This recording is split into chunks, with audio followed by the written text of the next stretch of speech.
할렐루야. 5월 7일 새벽 예배에 나오신 여러분들을 주님의 이름으로 축복합니다. 찬송가 384장입니다. 우리 함께 하나님께 올려드립니다.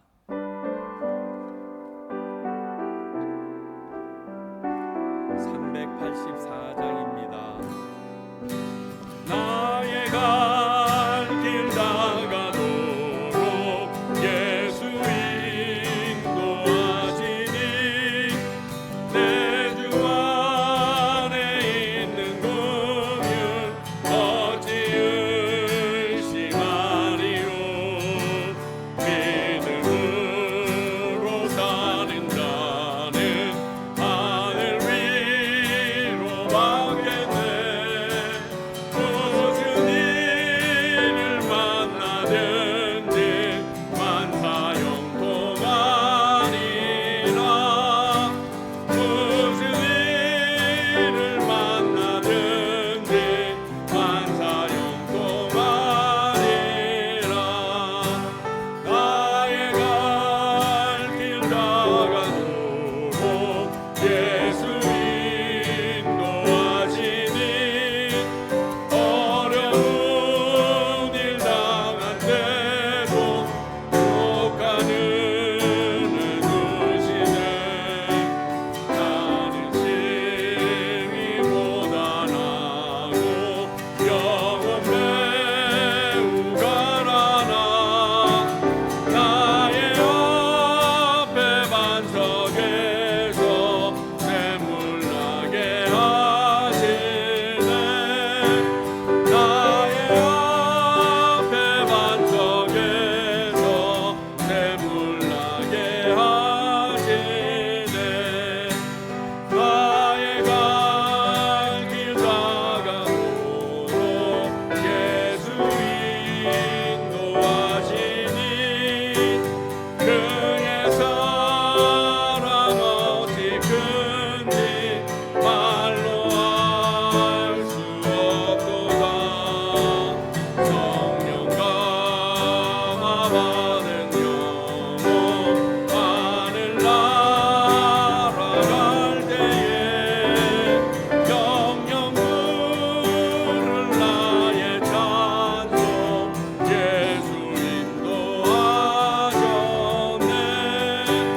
영영 부를 나의 찬송 예수 인도하셨네. 하나님 아버지, 그렇습니다. 저희들이 지혜롭고 똑똑하다고 하나 정말 한 치 앞도 내다볼 수 없어 어디로 가야 할지 모르는 세상 가운데 살고 있음을 고백합니다. 엊그제까지도 멀쩡했던 모든 세상이 전쟁으로 정신이 없을 뿐만이 아니라 3년이 다 돼가도록 보이지 않는 바이러스로 인하여 온 세계가 혼란 가운데 지금도 가중되고 있습니다. 아버지, 당신의 손길이 없이는 우리가 나아갈 길을 바로 알 수 없다는 고백이 우리의 삶 속에서 진심으로 일어나게 하시사 당신을 의지하고 당신만 바라보고 나가는 주의 백성들 되도록 인도하여 주시옵소서. 오늘도 우리가 말씀 앞에 섰사오니 그 말씀 속에서 당신의 음성을 듣게 하시고 그 말씀 아래 살아가는 저희들 되도록 도와주시옵소서. 예수님 이름으로 기도하옵나이다. 아멘. 오늘 함께 나눌 말씀은 출애굽기 28장 15절부터 30절까지입니다. 출애굽기 28장 15절서부터 30절까지입니다.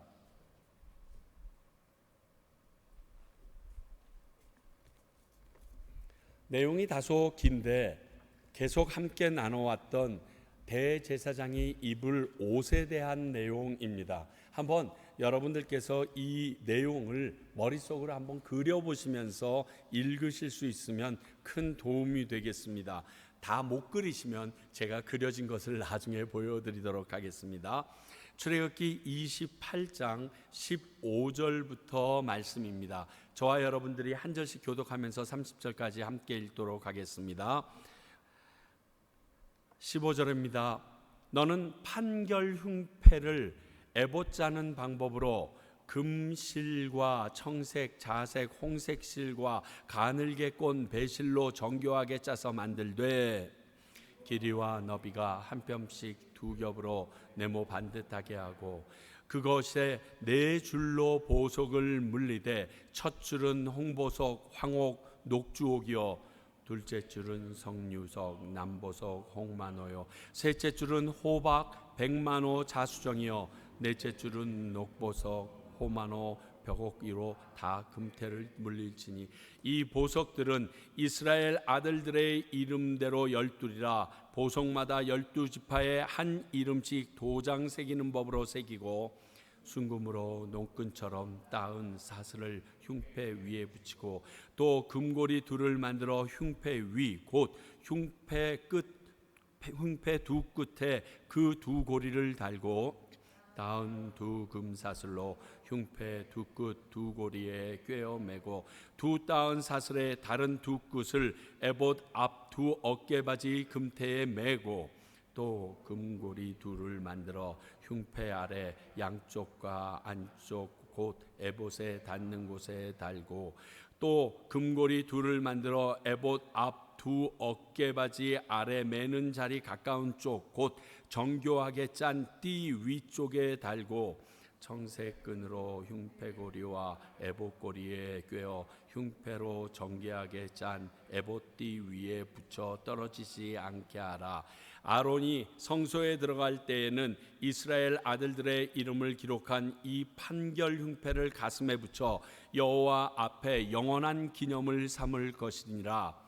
너는 우림과 두름림을 판결 흉패 안에 넣어 아론이 여호와 앞에 들어갈 때에 그 가슴에 붙이게 하라. 아론은 여호와 앞에서 이스라엘 자손의 흉패를 항상 그의 가슴에 붙일지니라. 아멘. 오늘도 역시 정신이 없으셨으리라 믿습니다. 제사장이 가슴에 붙일 이 판결 흉패의 제작 방법과 재료 그리고 이 판결 흉패를 어떻게 그 내 몸 에봇에 딱 붙이는지 그 방법을 자세하게 설명하고 있습니다. 다시 한번 그림을 보시기 바랍니다. 자, 말씀드린 대로 대제사장의 예복과 이 명칭들인데요. 이 명칭 앞에 있는 가로 세로 한 뼘 정사각형 위에 보석들과 이 보석에 새겨져 있는 이름들과 이것을 저 위에 에봇 위에 붙이는 방법을 얘기하고 있습니다. 그러니까 어깨 견대에 대해서 우리가 지난주일 나눴는데 이 견대를 이 흉패와 붙이는 이 고리는 금고리고 밑에 띠는 지금 딱 에봇에 붙어 있는데 여기에서 나온 금고리와 위에 있는 흉패의 금고리를 연결하는 것은 끈으로 연결하지만 딱 붙이라고 얘기합니다. 이것도 굉장히 지혜로운 것 같습니다. 왜냐하면 모든 제사장의 몸의 치수가 다 다르기 때문에 그 치수별로 마음대로 움직일 수 있도록 이러한 띠를 가지고서 조절한 것을 볼 때 굉장히 지혜로우신 것 같습니다. 자, 이 내용을 오늘 이야기하고 있는데 이 내용이 과연 지금을 사는 우리들에게 어떠한 적용점과 영향력이 있는가? 첫 번째, 여호와 앞에서 이 흉패를 항상 가슴에 붙여 놓으라고 29절 30절은 강조하십니다.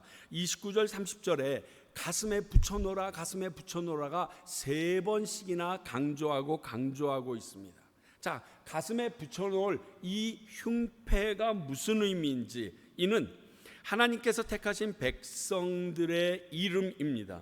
그런데 이것을 가슴에 붙여놓으면 하나님께서 영원히 잊지 않겠다라는 의지를 오늘 보여주십니다. 그래서 그 야곱 곧 이스라엘의 아들들의 이름을 도장 파는 방법으로 각 보석에 새기라고 말씀하신 것입니다. 도장 파는 방법으로 새기면 지워지지 않거든요. 그것을 가슴에 붙이고 이것을 여호와 앞에 가지고 나가면 여호와께서 영원한 기념으로 삼겠다 약속하십니다. 이런 거죠. 내가 택한 내 백성은 내가 잊지 않으며 기억하겠다. 이걸 약속을 확인시켜 주시는 부분이라고 볼 수 있습니다. 어떤 의미적인 내용으로 얘기할 뿐만 하는 것이 아니라 그저 있는 말씀 그대로 우리가 생각해 보면 정확하게 답변이 나옵니다. 혹 우리가 죄를 지어 하나님 앞에 나와 내가 죄를 지었기 때문에 하나님께서 나를 외면하시거나 잊으셨다는 생각을 가지면 오늘 이 흉패를 기억하십시오. 그 생각은, 그 마음은 하나님이 주시는 마음이 아닙니다. 하나님께로부터 온 마음이 아닙니다. 왜? 하나님께서는 이 12명의 이스라엘의 지파 중에 죄를 짓지 않은 지파만 특별히 사랑해서 하시는 것이 아니라 죄가 많은 지파도 여전히 가슴에 품고 약속대로 붙잡아 주신다는 약속이 있었기 때문에 그렇습니다. 자, 이사야서 49장 15절을 우리 같이 볼까요? 여인이 어찌 그 젖먹는 자식을 잊겠으며 자식 태에서 난 아들을 긍휼히 여기지 않겠느냐. 그들은 혹시 잊을지라도 나는 너를 잊지 아니할 것이다. 이게 하나님의 약속입니다. 여러분 혹시 개구리 소년 압니까? 개구리 소년. 왕눈이 얘기가 아니라요. 1991년 3월 달에 5명의 대구에서 실종된 개구리 소년 이야기가 있습니다. 5명이 갑자기 사라졌습니다. 열심히 찾아 헤맸고 연간 30만 명이 넘는 인원이 동원돼서 이 특별 부대를 만들어서 찾았는데 2002년 8월에 유골이 발견됩니다. 엉켜있는 5명의 유골이 발견되므로 사실 종결되었지만 30년이 지난 지금까지도 그 5명의 부모님들은 그 아이들의 이름을 부르며 절규하는 모습이 다큐멘터리를 통하여 방영된 것을 보았습니다. 정말 내 아들, 내 자식을 30년이 아니라 100년이 지나도 잊지 못하는 게 부모의 마음입니다. 그것을 구구절절히 말씀하신 게 이 이사야서 말씀이고요. 그런데 그 부모도 이러다 지쳐서 잠들었을 때나 아니면 이 일보다 더 큰 일이 그들에게 닥쳤을 때 잠시 잠깐 동안이라도 그 아들에 대한 그리움을 잊어버릴 수는 있다는 겁니다. 그러나 그들은 잊어도 하나님은 너희를 잊지 않겠다는 약속이 이 이사야서의 말씀입니다. 한번 내가 너를 내 자녀로 선택했으면, 너를 내 백성으로 선택했으면 너희들을 잊지 않겠다는 약속입니다. 내가 선택한 하나님의 자녀들을 잊지 않으십니다. 그것이 저와 여러분들이고 잠시 교회를 등졌지만 그들에게도 동일하게 적용되는 부분이 바로 이 말씀입니다.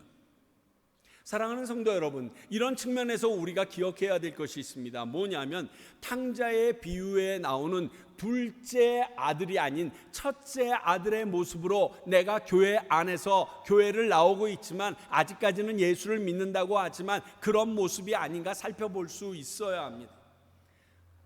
첫째 아들이 아버지의 모습을 매일매일 보았습니다. 근데 그 아버지의 모습은 동구밭까지 나가서 누군가를 기다립니다. 그것이 둘째 아들, 자기 동생인 것을 첫째 아들은 늘상 보았습니다. 나중에 말씀을 읽어보시면 알겠지만 그 아들은, 첫째 아들은 둘째가 그 재산을 가지고 가서 창녀들에게 다 탕진당했다는 소식도 들을 정도로 어디에 있는지 알고 있었습니다. 그런데도 아버지가 동구 밖에서 그 동생을 기다리는 모습을 보면서도 그 둘째를 찾으러 가지 않습니다.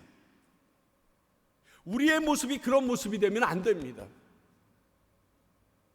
하나님께서는 그가 한번 품은 그의 자녀들을 꼭 잊지 않고 붙잡아 주시겠다고 얘기하십니다. 근데 그 하나님의 모습이 동구 밖에 나가 있는 이 탕자의 아버지의 모습일진데 우리가 이것을 모른 척하고 있지는 않은지요. 하나님이 잊지 않은 그 영혼들을 우리가 마음대로 잊어버리고 찾지 않는 것은 큰 불효입니다. 찾아내야 합니다. 찾아가야 합니다. 그리고 그들을 불러서 다시금 아버지에게로 돌아오도록 더 끌고 와야 하는 것이 맞는 것입니다. 오늘 이 부분이 그러한 하나님의 말씀을 절절하게 말씀해 주십니다. 야, 이 판결흉패에 가슴에 이스라엘의 아들들의 이름을 붙여, 그리고 내 앞에 나올 때마다 그것을 보여줘. 이 흉패는요, 하나님에게 보이기 위해 가지고 있는 거예요. 사람들에게 내 보석 자랑하려고 있는 게 아니라, 오늘 말씀을 보면요, 여호와 앞에서 이것을 꼭 붙이라고 그랬어요. 여호와 앞에 나올 때마다 그것을 기념하라고 하셨어요. 하나님께서 기억하고 있다는 것을 말씀하고 싶었어요. 내가 그들의 죄, 그들의 모습 내가 계속 기억하여 주겠다. 그것에 대하여 우리가 함께 동역하는 마음으로 뛰지 않는다면, 그 아버지의 마음을 헤아리지 않는다면 진정 아버지의 말씀에 순종한 아들인지 아닌지 다시금 생각해 보아야 합니다. 두 번째는, 하나님에게 이스라엘 백성은 보석과 같은 존재라는 것입니다. 보석의 가치는 변형되지 않는 데 있습니다. 반짝반짝 빛나고 아름답기 때문이 아니라요, 변하지 않기 때문에 있습니다.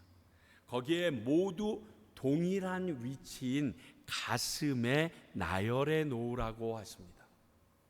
동일하게 사랑하시는 하나님의 마음이 느껴집니다. 이는 이스라엘 백성뿐이 아니고 그가 택한 모든 하나님의 자녀들이 하나님에게 이런 존재라는 것을 보여주십니다.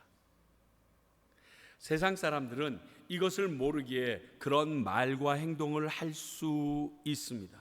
물론 하나님이 갚아주실 것입니다.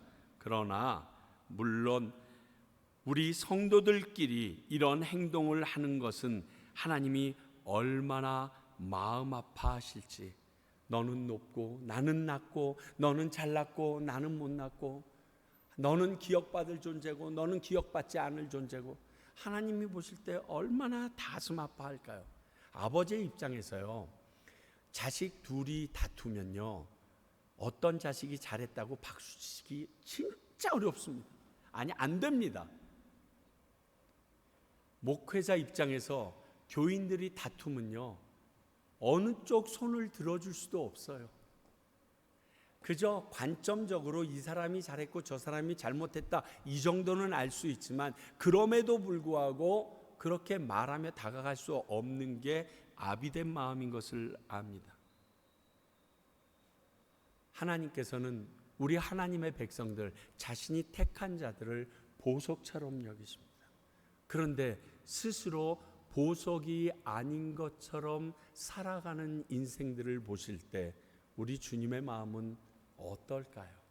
아니, 그렇게 보석 같은 존재를 보석처럼 여기지 않고 막대하는 사람들을 볼 때 하나님의 마음은 어떨까요? 그 사람이 하나님의 사람이 아니라면 분명히 응징하실 것입니다. 그러니까 그들에 대해서는 얘기하지 맙시다. 그러나 우리들끼리는, 아니 우리들 안에서는 하나님의 소중한 백성들, 그리고 하나님의 소중한 백성이 될 수도 있는 그 잃어버린 영혼에 대하여 생각과 자세와 태도를 다르게 해야 합니다. 이것이 이 보석으로 치장한 모습입니다. 제가 그랬어요. 그래, 이걸 꼭 보석으로 치장할 필요는 없잖아. 그렇잖아요. 그저 동판에다가 이름 새겨도 되잖아요. 근데 해필이면 보석, 아마 이 보석 찾아서 이렇게 깎으려면 그것도 짜증났을 거예요. 그러나 이유가 있다니까요. 너는 나에게, 너희들은 나에게 이러한 가장 소중한 보석 같은 존재다. 마지막으로 하나 더 살펴볼 말씀은, 제사장은 이들을 가슴에 품고 살아가야 할 존재들이라는 것입니다. 예수님은 양떼를 버리는 목자는 싹군이라고 하셨습니다. 진정한 목자는 자기 양떼를 버리지 않는다고도 하셨습니다. 하나님 앞에 설 때에 가슴에 품은 하나님이 맡겨주신 양떼, 잃어버린 영혼들을 안고 우리는 나아가야 합니다. 하나님이 그날 물으실 것입니다. 내가 너에게 맡겨둔, 네 가슴팍에 새겨둔 그 보석 같은 존재 어디 있느냐 물으실 거예요.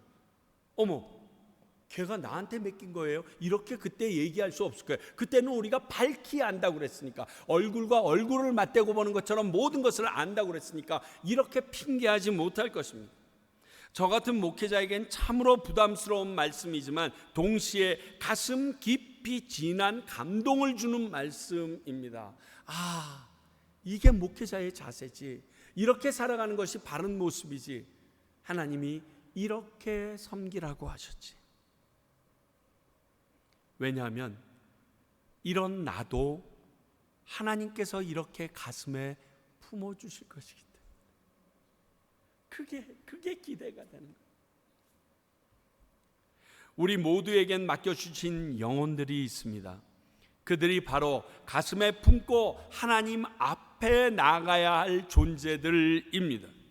예수님을 믿지 않는 영혼도 있을 것이고 지금 어려운 상황 가운데 있는 영혼도 있을 것입니다. 그들을 가슴에 품고 하나님 앞으로 나아가 중보자의 역할을 감당하는 것이 우리가 해야 될 일임을 오늘 이 가슴 흉패를 통하여 우리에게 다시금 명확하게 보여주십니다. 그러면 그곳에서 하나님께서 말씀하십니다. 이 안에 우림과 둠빔이 있다고 얘기했습니다. 하나님의 의견을 묻는 겁니다. 그래서 검은색 돌이 나오는지 흰색 돌이 나오는지 그 의견에 따라 하나님의 음성대로 움직여지는 것입니다. 우리가 하나님의 음성을 듣고 그들을 케어하고 나아갈 수 있도록 인도하실 그 하나님을 경험할 수 있는 것입니다.